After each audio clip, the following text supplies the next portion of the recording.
I am Zena James, bringing everything weather your way. The high wind alert has been discontinued as most of the strongest winds have already passed.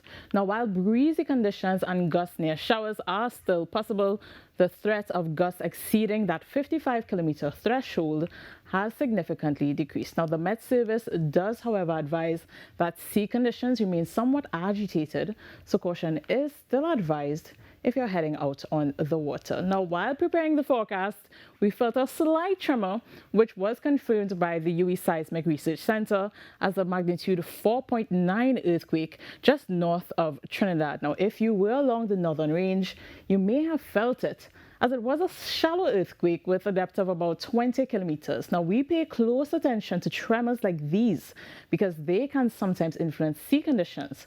But for now, we're monitoring information from the relevant authorities, and there are currently no threats associated with this event. Now, as expected, Tropical Storm Andrea has formed between Bermuda and the Azores. However, just as predicted, it is already moving into unfavorable conditions, meaning cooler waters, and has started to weaken. Now, it remains far out in the North Atlantic and poses no threat to land, but the next name we can expect, as of right now, no time soon, is Barry. Now, what is posing more of a concern, though, is the Saharan dust. Concentrations have been steadily increasing across the Atlantic and over much of the Caribbean. Now, today's levels were mostly mild, but air quality dropped to about moderate.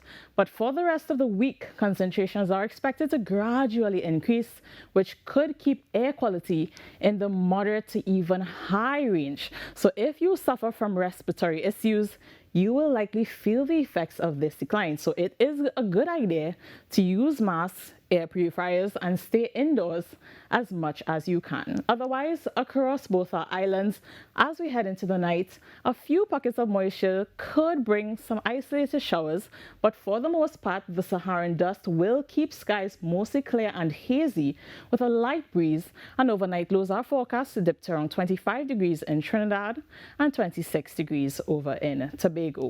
And with the haze comes the potential for those more dramatic, beautiful sunrises and sunsets, so be sure to take a moment to enjoy those skies during these times.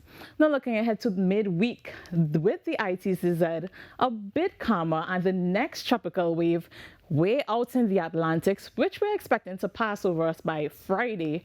For now, we can expect partly sunny skies interrupted by a few showers and even a low chance for an isolated thunderstorm or heavy downpour closer to midday. Now, after midday, we'll see the return of the sun with a daytime high of 30, sometimes even peaking to 31 degrees. Now, over on our sister isle, you'll likely see more of that Saharan dust, so hazy and dull skies are expected throughout most of the days. And don't forget that breezy condition as well. Now, you may still catch a few passing showers between morning and afternoon with a daytime high of around 31 degrees. Now, spring tides remain in effect, so exercise caution during these times, as shorelines could be more exaggerated by those tides because of the spring tides again. Now, otherwise, seas will stay moderate with wave heights between 2 and 2.5 meters in open waters, but below 1 meter in sheltered areas. And that's a wrap on your Tuesday night forecast. I'll see you right back here tomorrow for more weather.